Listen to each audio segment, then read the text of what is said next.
elle a brisé l'omerta sur les violences sexuelles dans le sport.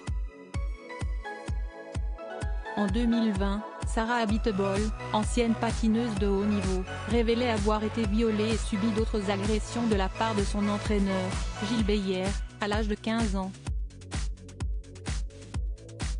Près de 3 ans après cette libération de la parole, elle a décidé de rechausser les patins. Elle est l'invitée d'honneur de la tournée Holiday on Ice qui débute ce vendredi 3 février. Un projet qui arrive au bon moment, Sarah Abiteboul se considérant désormais plus forte et plus conquérante. Je suis de nouveau moi-même, affirme l'ex-sportive à nos confrères de Libération, ce mardi 31 janvier. L'état d'esprit de Sarah Abiteboul a radicalement changé.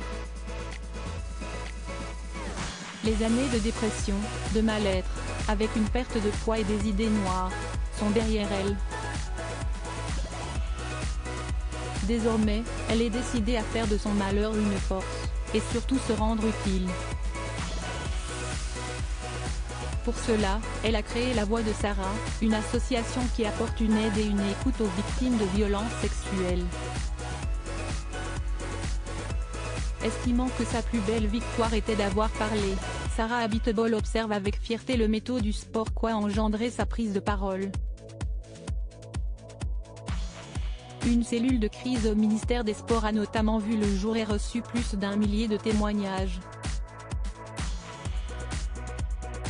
Pas de procès pour Gilles Beyer. Jeudi 19 janvier, Gilles Beyer est décédé à l'âge de 66 ans. Celui qui a toujours nié les faits qui lui étaient reprochés par Sarah Abiteboul s'en est allé des suites d'une longue maladie. Le procès n'a donc pas eu le temps d'avoir lieu. Je suis sous le choc. Il part avant d'être jugé, j'aurais aimé qu'il y ait un procès. C'est dingue, ce décès arrive juste une semaine avant mon spectacle, où j'évoque ce traumatisme, la libération de ma parole, ma renaissance, et mon retour sur la glace, avait réagi l'ex-championne auprès de l'OP.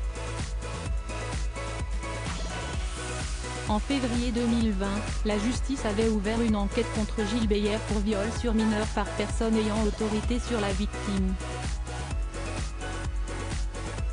Mais les faits liés Sarah Abiteboul étant prescrits, les enquêteurs avaient dû recueillir des témoignages plus récents, qui ont entraîné sa mise en examen en 2021. De son côté, Sarah Abiteboul continue son combat pour que les crimes sexuels sur mineurs deviennent imprescriptibles. Crédit photo, Federico Pestellini panoramique.